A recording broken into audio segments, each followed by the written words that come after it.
be free because he was not a citizen. The 14th Amendment, also called the Dred Scott Amendment, granted citizenship to all born or naturalized here. Up to now, there has been no stamp for Dred Scott. This is a rendition of a design concept created by Mark Carroll for the Dred Scott Heritage Foundation. Join the Dred Scott Stamp campaign at www.dredscottlives.org. Are you concerned with what you see happening in our nation? The truth is, the church has the power and the responsibility to turn the nation around. Here's a book that should be required reading for every believer in America. Jesus is Involved in Politics by Neil Mammon. This straightforward, eye-opening book will not only show you how voting biblically can reduce poverty, crime, and taxes, it will help you answer anyone's objections with facts, reason, science, and history. We also want to encourage you to encourage your pastor with a copy of another one of Neil's books, 40 Days Towards a More Godly Nation. It's the same information but presented in a nonpartisan way and specifically geared towards pastors who will be held accountable for the key role they have. Jesus is Involved in Politics and 40 Days Towards a More Godly Nation are available now at the GLC bookstore. Order online at glctv.tv or by calling 1-866-846-5200 or 432-563-5200.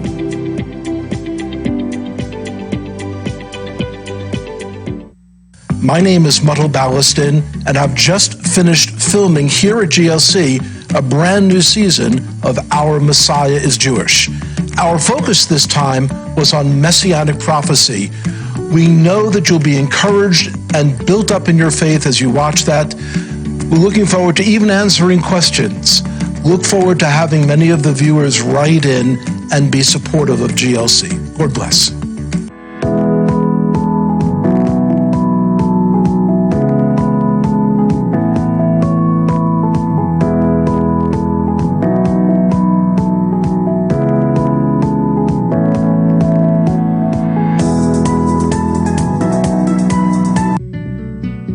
The following program is made possible by the faithful supporters of God's Learning Channel.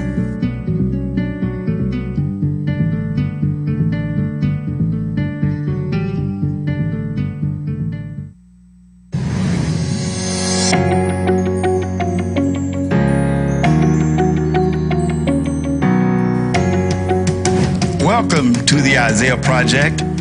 God's great prophet Isaiah, in the 5th chapter of his writing, verse 13, after seeing the condition of his people, he concluded, "Therefore, my people have gone into captivity because they have no knowledge." Today, regardless of one's ethnicity, political affiliation, or personal beliefs, there are evil forces that seek to continue and prolong the deprivation of sufficient knowledge for all of God's people. The effort to possess, control, and manipulate the masses are more evident than ever before. The Isaiah Project has the mandate to bring knowledge that is essential for the betterment of our lives, our homes, churches, communities, and ultimately our nation. Welcome again to the Isaiah Project. I'm your host, Dr. Melvin Johnson.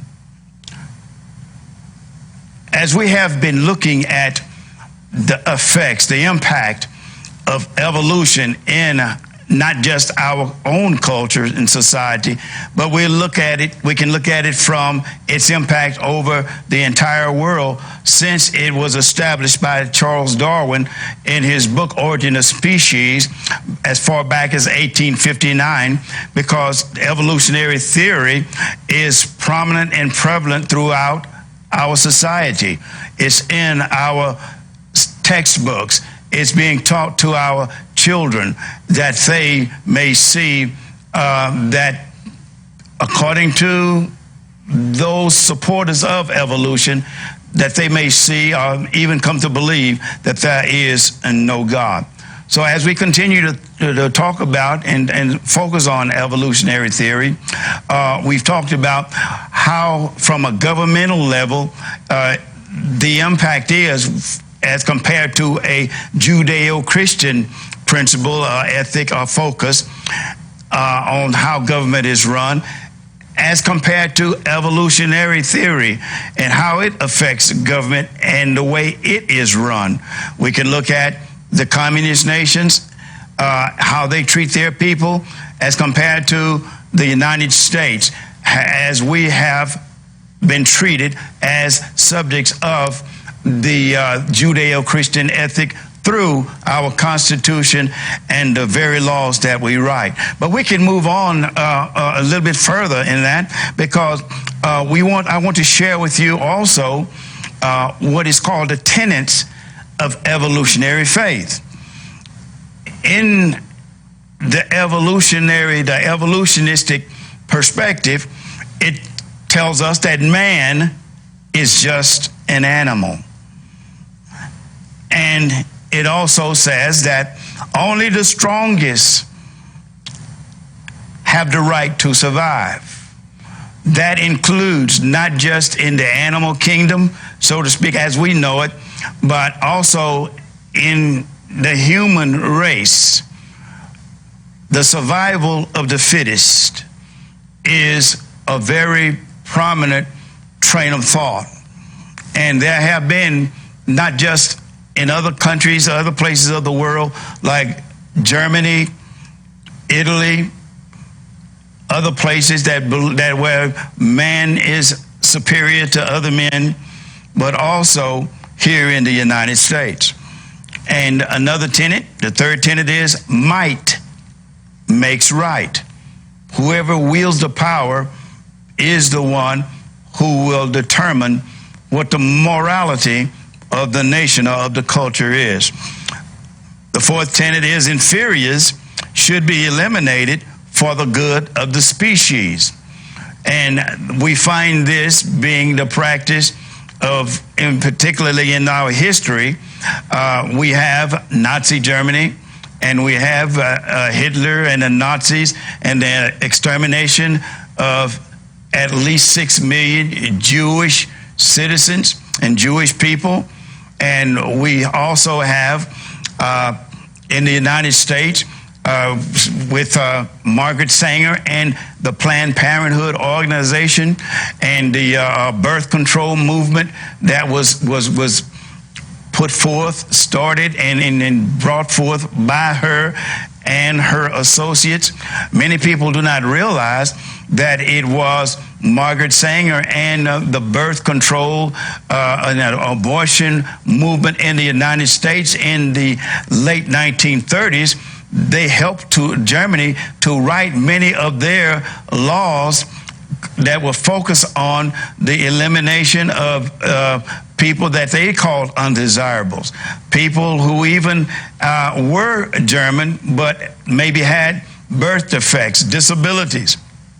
People had different things that were chronic and lifelong, and made them incapable of doing certain things.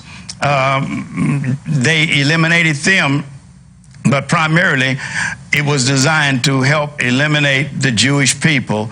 And the rule, the law that Germans call the final solution, that was the elimination of, attempt to eliminate the Jewish race.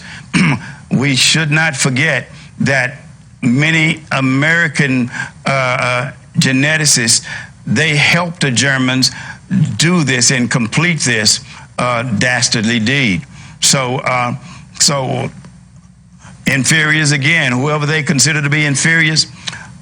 For example, Margaret Sanger, the founder of Planned Parenthood, she saw blacks and other people of color as being inferior. She calls us the weeds of society. And she sought, and I believe I would say that she would be proud today of the success of Planned Parenthood, particularly in the black communities. Under the tenets of evolutionary faith and theory, one of the races of humans must be superior to the rest. As we see that there is what they call an evolutionary ladder, a line of progression from what they say man has evolved from an advanced form of a type of ape, and has evolved up to what man is today. And so the one that's on top, that sits on top of that ladder or is in the front of that incline, is the superior race. Another tenet is that the protection of the world and the environment is the ultimate duty of man, because and they mean the superior man, because he is the highest evolved animal. Okay, and finally, there are no absolutes regarding right and wrong. You got to look at it, you have to look at it from this perspective. If there is no God, where does morality come from? Since they do not believe in God, they believe that they are the architects, the authors, the producers of what is right and what is wrong. And in many cases, historically speaking, particularly, what the Nazis thought was right was evil as compared to God's word. But they were taught that they were doing the right thing under the ideology of the superior race. So now what I would like to do is take another look at Darwin's book and consideration of race. If we would take his book and look even at the title page in the book Origin of Species, and as I said, it was published in 1859, and it provided what they called the reasonable, logical, scientific taxonomy on the fact that they believed that there were superior beings, human beings, and inferior human beings. This is what the title page says in his book, Origin of Species, by means of natural selection or the preservation of favored races in the struggle for life. The preservation of favored races in the struggle for life. That is on the title page of Darwin's book, Origin of Species. Now, if you are a person of color, and if you saw that book and saw what it was saying, you would be offended. I would take it to the next level also. We know that our textbooks from elementary, even through post-secondary, college, university level, they have this book. They know what this book says. They believe in what it means. However, as we see people going throughout our communities wanting to pull down statues of Confederate soldiers and anything that suggests slavery, I submit to you that Darwin's book and his ideology of evolution supported slavery and gave them the so-called means and justification for having slavery. Why is there no one standing in our educational hallways and proclaiming that evolution is false? And it has been a source of the destruction of hundreds of millions of lives. So when Darwin's book hit the presses and it was published, the first publication number was about 1,200. People began to take this book and began to believe in evolutionary theory. It was, if I can say it this way, it was a New York Times bestseller. It was so popular that cultures, societies, particularly in the Western world, they grabbed that, and that, in essence, became their Bible. From Darwin's evolutionary theory, we have people like Mao Zedong, Fidel Castro, Karl Marx, Joseph Stalin, Benito Mussolini, and all of these individuals and many more in the United States, There were many who believed in evolutionary theory. Even blacks began to put their trust in evolutionary theory. So it was designed to scientifically prove, so to speak, that through evolution, through millions of years of change, from one species to another species, and eventually and ultimately, the final species was man. There are some who believe that we're still on the evolutionary train. When we have secular humanists, they believe that man is still evolving. And it's people like John Dewey, who is identified or recognized as being the father of progressive education in the education world. And Jane Addams, who was a socialist, as Dewey was also, and the two of them established the American Civil Liberties Union, the ACLU. And so through their faith in evolution and Darwinistic theory, they have enacted a major impact here in the United States. Another person was, and most noted would be, Adolf Hitler. He built his entire doctrine on racial superiority because of the teachings of Charles Darwin. And even in his book, Mein Kampf, which means My Struggles, he refers to evolution many times. So he sought to establish an order of humanity, of humans, that would be superior. And this is where the elimination of many people came from, many races. And he had a categorization in his book, Mein Kampf. He categorized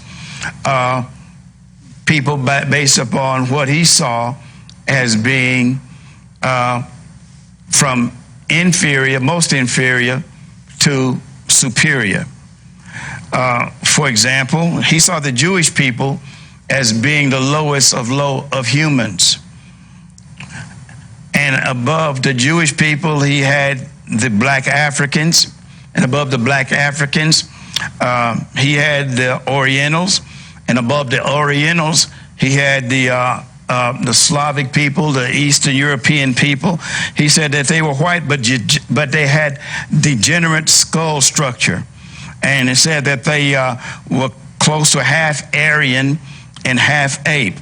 The Orientals were more ape, and the black African, he said that they were predominantly ape, and the Jews, he said that they were close to ape. These are notes in Adolf Hitler's book, Mein Kampf. And he saw the Germanic brown-haired, blue-eyed people. They were less desirable, but they were predominantly Aryan. And then the Nordic blonde, blue-eyed individuals, he said that they were close to pure Aryans. And Adolf Hitler had that list and that chart, and he was starting at what he considered to be the bottom, the elimination of the Jewish people, but he was going to move up the ladder to the black African, as Benito Mussolini had started doing, and moving even on up to the Asian, the Oriental, as they call them, and on up to the Eastern Europeans. So he was going to progress until he created this super race. And he was a very wicked man based upon his newfound belief in evolution. And this is one of the things that he said in his book, Mein Kampf. The stronger must dominate and not blend with the weaker, thus sacrificing his own greatness. Only the born weakling can view this as cruel, but he, after all, is only a weak and limited man. For if this law did not prevail, only conceivable higher development, which he had in parentheses in the German term for evolution, but that's what he meant, evolution, of organic living beings would be unthinkable. So any conceivable higher development of organic living beings would be unthinkable if the law of the survival of the fittest was not in practice. Okay? So we know that through that time period and so on, from Charles Darwin, they declared that this world was on its own, basically, and man was the one who was assigned, had the responsibility, the duty, the most evolved person, group of men, Caucasians, Aryans, they were in charge of this world, and it was a world, obviously, that they wanted to create without God. They did not believe in God. Darwin, Stalin, Mao Zedong, Adolf Hitler, Cambodia's Pol Pot, and even Cuba's Fidel Castro, they did not believe in God. They were all evolutionists, and they are all responsible for the slaughter of hundreds of millions of people in the 20th century. And even in some cases, there are a few pockets of atheistic government communist systems that still treat their people as inferior.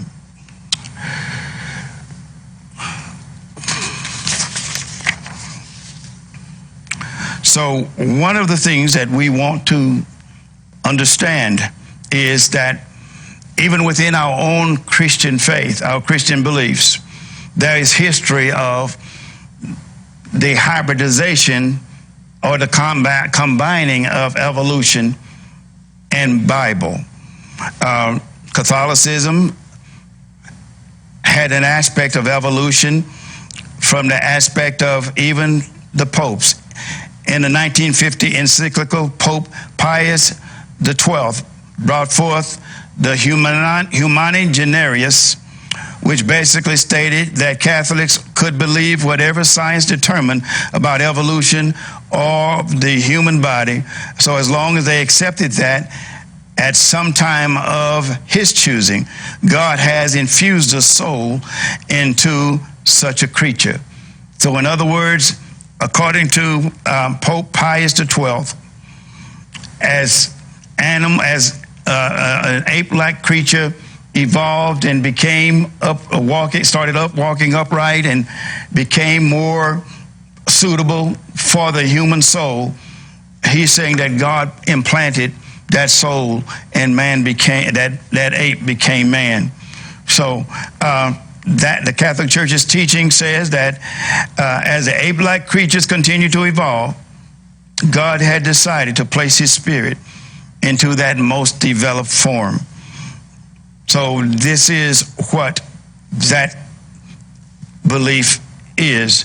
And even Pope John Paul II, in that encyclical Humani Generis in 1950, he said, my predecessor, Pope Pius XII, has already affirmed that there is no conflict between evolution and the doctrine of the faith regarding man and his vocation, provided that we do not lose sight of certain fixed points. Today, more than a half century after the appearance of that encyclical, some new findings lead us toward the recognition of evolution as more than a hypothesis.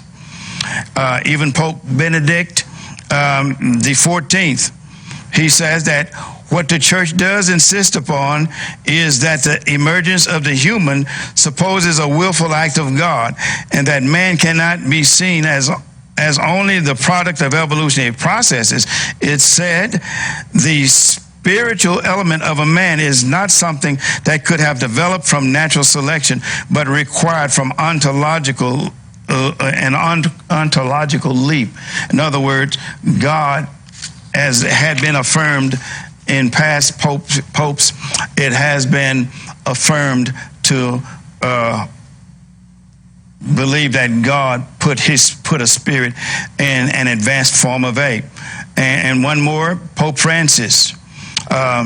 On October 27th of 2014, Pope Francis issued a statement on the Pontifical Academy of Sciences, at the Pontifical Academy of Sciences, that evolution in nature is not inconsistent with the notion of creation, warning against thinking of God's act of creation as God being a magician with a magic wand able to do everything. In other words, he affirms that belief. So if I ask the question why, it is because the very nature and essence of evolution is based upon the necessity for the annihilation of so-called lower forms of life, of humanity, in order to enable the higher form of humanity to be distinguished as an improvement in humanity itself. So our responsibility, our call is to confront evolutionary doctrine, and that begins with you and with me. Now we can consider it back and forth. We can argue back and forth, but my focus is not to argue back and forth, but I just wanted to highlight the results of evolutionary theory when it's placed in the hands of government, of leaders with power to change and affect people's lives. This is what is happening today. And so as I move to a close, I want you to understand this is a journalist named Paula Weston, as she has looked at the impact of evolutionary thinking in our cultures today. She says, as a result of evolutionary thinking, many in Western society are unable to experience heartfelt sympathy for starving children in poverty-stricken third world countries. For reasons they could never justify, they believe life somehow means less to these strangers with different skin color and features. Incredibly, she said, I have heard this type of comment from educated people. This misinformed attitude is understandable if people accept the idea of survival of the fittest, that the rules of the animal kingdom must apply to humans because we've all evolved from animals. This is what the journalist Paula Weston observed. And we look at the impact of evolution in our culture, in our schools, in our city streets. I'm a firm believer that is the effect of causing our young people to not value the lives of other people, and it causes them to be able to kill, to slaughter each other without the shedding of a tear or without any mercy. And we see, like in Chicago and Baltimore and Kansas City and many of our other cities, we see unwanted, unjust, unequivalent slaughter and murder, shootings and beatings and all kinds of things, as if we are just animals. The misery of evolutionary teaching and theory is throughout our culture, and the thing that it's going to take is for us to recognize and acknowledge that evolutionary theory is not anything that's associated with science. It is a religious belief system based upon the belief that something came from nothing. And I want you to know, as I get ready to close, that we as a nation, we as a people, we need to get back to God's word and have faith in what he has told us from the beginning. Because in the beginning, it was God, it was he who created the heavens and the earth. And we have to exercise our faith and believe that he is the ruler, the creator, and the sustainer of life in this universe. Only God is God. Man shall never be. Thank you for listening again to the Isaiah Project and your continued support of this ministry, of this work, as well as God's Learning Channel, will enable us to continue to bring messages of hope, of knowledge, and of power. I'm Dr. Melvin Johnson, the host of the Isaiah Project.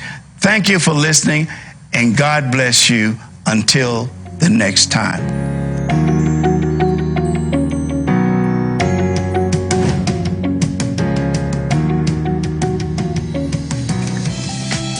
Order your copy of this program from the GLC bookstore by calling the numbers or visiting the website on your screen. Please include the program number when ordering.